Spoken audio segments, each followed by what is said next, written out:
மண்ணடி போலாமா? இந்த ரம்ஜானுக்காவது கண்டிப்பா மண்ணடி போயே ஆகணும் அப்படின்னு நானும் ஷாஜுவும் மெட்ரோ ஏறி கிளம்பணும். தெரியுமில்ல, எங்க ஊர்ல ஓடுற ரயில ஒத்த கையில நிப்பாட்டினவன், அது லெப்ட் சைடுல. நாங்க கிளம்புறது இருக்கட்டும், நீங்க கிளம்புறதுக்கு முன்னாடி மறக்காம ஃபாலோ அண்ட் சப்ஸ்கிரைப் பண்ணிட்டு போங்க. மெட்ரோல இருந்து இறங்கி கொஞ்சம் தூரம் நடந்து ஒரு வழியா மண்ணடி வந்து சேர்ந்தோம். ஆக்சுவலா நாங்க இப்பதான் ஃபர்ஸ்ட் டைம் மண்ணடி வரோம். எங்களுக்கு இந்த ஆம்பியன்ஸே ரொம்ப பிடிச்சிருந்துச்சு. எந்த சைடு பார்த்தாலும் சும்மா ஃபுட்டாவே இருந்துச்சு. அது அப்படியே ஒரு மாதிரி கண்ணுக்கு குளிர்ச்சியா இருந்துச்சு. ஆனா மண்ணடியில் இந்த இஃப்தார் சீசன்ல என்னதான் டிஃப்ரெண்ட் வெரைட்டியில ஃபுட் இருந்தாலும் டேஸ்ட்லாம் மேக்ஸிமம் ஒரே மாதிரி தான் இருந்துச்சு. பட் எங்களுக்கு புதுசா பட்டதை மட்டும் இந்த வீடியோல ஷேர் பண்றோம். Let's see.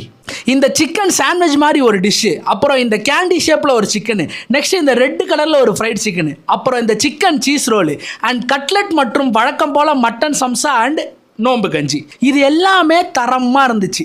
எஸ்பெஷலி இந்த சிக்கன் சீஸ் ரோல் வேற லெவலில் இருந்துச்சு. Must try.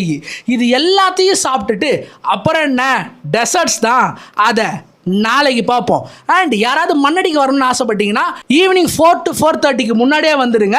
ஏன்னா அதுக்கப்புறம் நீங்கள் வந்தீங்கன்னா இந்த அளவுக்கு கூட்டம் இருக்கும். ஸோ நோட் பண்ணி வச்சுக்கோங்க.